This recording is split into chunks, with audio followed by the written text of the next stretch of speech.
आप लोग कैसे? आप लोग आई होप अच्छे होंगे। हम लोग एपी की सीरीज को आगे बढ़ाते हैं। हम लोगों ने कुछ प्रीवियस ईयर के क्वेश्चंस लिए हैं, आर.डी. शर्मा से रिलेटेड कुछ क्वेश्चंस लिए हैं। यहाँ पर हम करीब 7 से 8 ऐसे हॉल से क्वेश्चन लेके आ रहे हैं जो निश्चित रूप से आपको फाइनल एग्जाम में स्टैंडर्ड के पेपर हो, चाहे बेसिक का पेपर हो, सीबीएसई का पेपर हो, आपको ये क्वेश्चन आएंगे।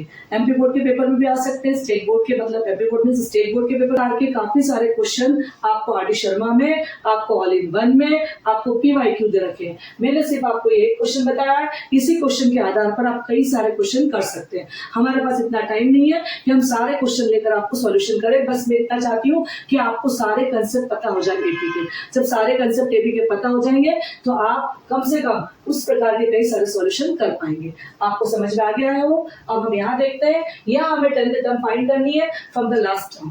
अब लास्ट टर्म ये एनसीईआरटी से रिलेटेड भी क्वेश्चन है, एनसीईआरटी बुक में भी दे रखा है। बच्चों को पता नहीं होता है कि फ्रॉम द लास्ट टर्म का मतलब क्या होता है। फ्रॉम द लास्ट टर्म का मतलब होता है आपकी ए की वैल्यू क्या हो जाती है, जो लास्ट में लिखी है 126, और ऐसे समय जो फॉर्मूले में डी लगता है वो फॉर्मूले का डी क्या हो जाता है आपका माइनस का हो जाता है। कुछ नहीं करना है, आपको ए 10 निकालना है। आपके पास ए 126 है, एन आपका 10 है, -1, और डी की वैल्यू फाइंड करने के लिए second term minus first term मतलब 2। 126 प्लस 9 इंटू माइनस का 2 लेना पड़ेगा क्योंकि फॉर्मूले में माइनस। 9 2 18। अब 16 में से 8 गए तो कितने बचते हैं? 16 में से 8 गए, 8 बचेंगे, और ये 1 में से 1 गया 0, 108। तो आपकी 10th टर्म, यदि हम लास्ट टर्म से देखते हैं तो आपकी 10th टर्म क्या आ जाती है 108। Got it? आप देख लीजिए, समझ लीजिए।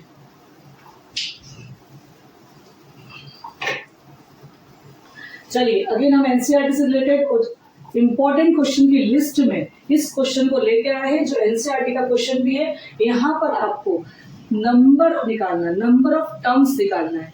ऐसी नंबर ऑफ टर्म्स जो 3 डिजिट नंबर है, और ऐसी 3 डिजिट नंबर जो सिर्फ 7 से डिविजिबल है। बच्चे यहाँ पर कंफ्यूज होते हैं क्योंकि यहाँ पर ए भी नहीं है। आपको ऐसा नंबर निकालना है जो 7 से डिविजिबल हो।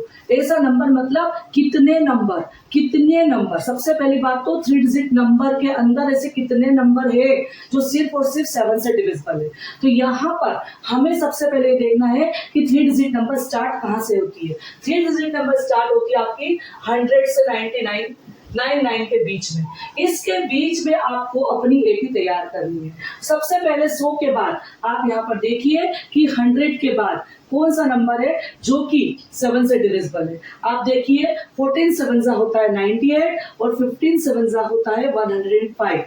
तो 14 के बाद जब 15 आया है मतलब कि 105 इसकी पहली टर्म है। यहाँ पर 105 के बाद आप नेक्स्ट टर्म में जो डिफरेंस है, क्योंकि डिविजिबल उसने क्या बोला 7 बोला है, तो डिफरेंस कितना होगा इनकी सीरीज में 7 का रहेगा। तो 105 प्लस 7 कितना हो गया 112 हो गया। तो इस प्रकार से लास्ट टर्म आपको फाइंड करना है जो सबसे टिपिकल और डिफिकल्ट होती है। बिल्कुल भी मत घबराइए, आपको एक ट्रिक बता रही हूँ। सबसे पहले आप 99 को 7 से डिवाइड कीजिए। जो भी नंबर देते हो लास्ट डिजिट जो होती है उसको डिवाइड कर दो, तो 7 1 जा 7 आ जाएगा। ये 29, 7 4 जा 28, बचा 1, 7 2 जा 14, बचा 5। आखिरी का जो रिमाइंडर होता है, इस आखिरी के रिमाइंडर को हम 99 से माइनस कर देते हैं, तो हमारा आ जाता है 994, और यही हमारी लास्ट डिजिट होती है।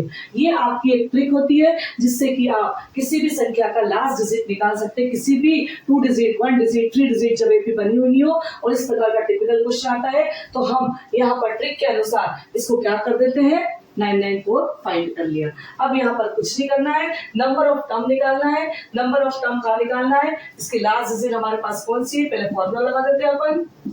तो हमें यहाँ पर क्या फाइंड करना है, n फाइंड करना है।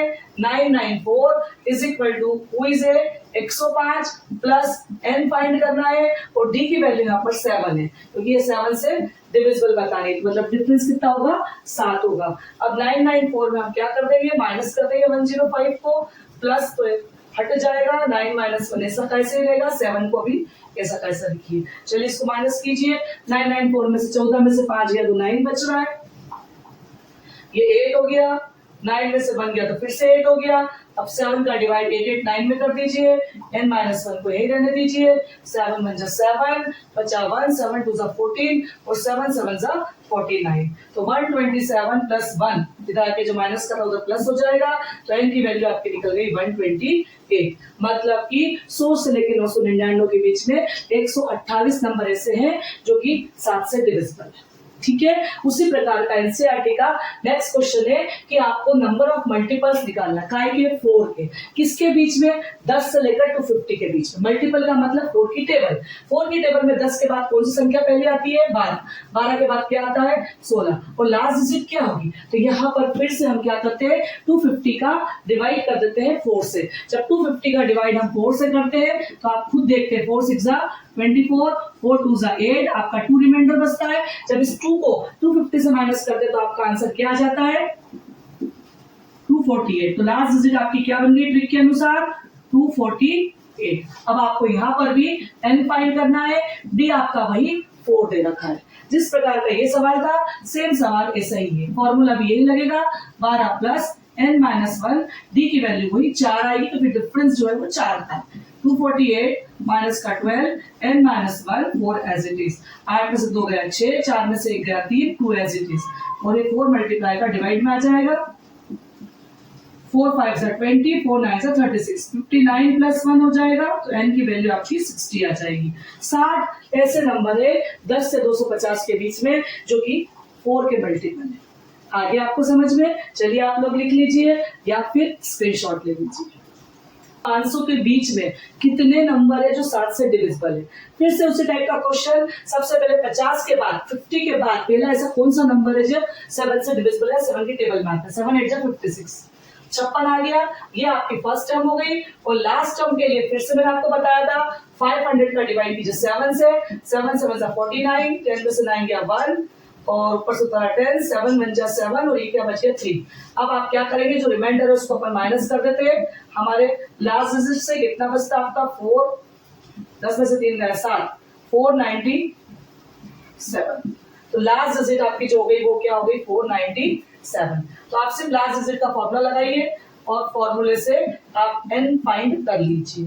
497 is equal to 56 plus n-1। d कितना है वही 7, क्योंकि डिविजिबल और 7 बोला था उसके अंदर। 10 का आगे माइनस हो जाएगा, n-1 7। चलिए इसको माइनस कर देते हैं हम। 7 में से 6 गया 1 बच गया, 9 में से 5 गया 4 बच गया और 4 एज इट इज। डिवाइड कर देंगे इसको हम 7 से, n-1 एज इट इज। 7 1 जा 7 6 जा 42 बचे 2, 7 3 जा 21, 63 प्लस 1, ये आपका n आ गया 64। तो करीब 64 ऐसे नंबर है जो 50 से 500 के बीच है और जो कि 7 से डिविजिबल है। आपको इस प्रकार के कई सारे क्वेश्चन आ सकते हैं। मैंने सारे कंसेप्ट क्वेश्चन बताए, सारे इंपॉर्टेंट क्वेश्चन बताए। ऐसा मत सोचिए कि बस इतने ही कंसेप्ट क्वेश्चन, एक वीडियो और बनेगा जिसमें और ज्यादा कंसेप्ट वाले क्वेश्चन आएंगे। सारे कंसेप्ट जितने भी PYQ में आ चुके हैं वो सारे मैं आपको वीडियोस भेजूंगी और वीडियो शेयर करूंगी। उस वीडियो से आप पढ़ लीजिएगा और सारे कंसेप्ट समझ लीजिएगा। Got it? चलिए आज हम लोगों ने 5 से 6 क्वेश्चन इस प्रकार के किए हैं जो एपी में क्लास 10th के लिए special CBSE standard paper, basic paper और स्टेट बोर्ड्स के लिए काफी इंपॉर्टेंट क्वेश्चन रहे हैं। आप सिर्फ इन क्वेश्चन को भी करेंगे तो आपको एग्जामिनेशन में फुल मार्किंग आ जाएगी। एपी के जितने भी क्वेश्चन है आप पूरे क्वेश्चन सॉल्व कर पाएंगे। आई होप आपको ये सीरीज समझ में आई होगी। कीप वॉचिंग, आपको आने वाली जो वीडियो सीरीज है उसमें कुछ हॉट्स के क्वेश्चन दिए जाएंगे। हॉट्स मींस ऐसे क्वेश्चन जो बच्चा देख के घबरा जाता है और स्टैंडर्ड CBSE के पेपर में वो क्वेश्चन आते ही आते हैं। उनका सॉल्यूशन किस प्रकार करना है वो मैं आपको नेक्स्ट वीडियो में शेयर करती हूँ। चलिए हॉट से सारे क्वेश्चन खत्म हो गए हैं। दिखने में काफी बड़े बड़े लगते हैं क्वेश्चन, लेकिन काफी इजी मेथड से सॉल्व हो जाते हैं। आप भी इनकी प्रैक्टिस कीजिए। जितना ज्यादा रिवीजन, जितना ज्यादा प्रैक्टिस करेंगे, आपने स्क्रीनशॉट जो लिया उस स्क्रीनशॉट को लेकर आप बार बार प्रैक्टिस कीजिए। कुछ भी यदि डाउट आता है आप कमेंट बॉक्स में डालिए और पूछिए। आई होप आपको ये सारे हॉट से क्वेश्चन समझ में आ गए होंगे और आप सारे क्वेश्चन अटेम्प्ट कर पाएंगे। हमारी जो RC ट्यूटोरियल की जो मंशा होती है वो यही होती है कि कोई भी क्वेश्चन आप छोड़कर एग्जाम में ना आए। आप हमेशा हमेशा और हमेशा अच्छे नंबरों से पास होते चले जाएं। आप सारे प्रीवियस ईयर के क्वेश्चंस हम करवाएंगे। हमारे चैनल को लाइक कीजिए, सब्सक्राइब कीजिए। Keep watching.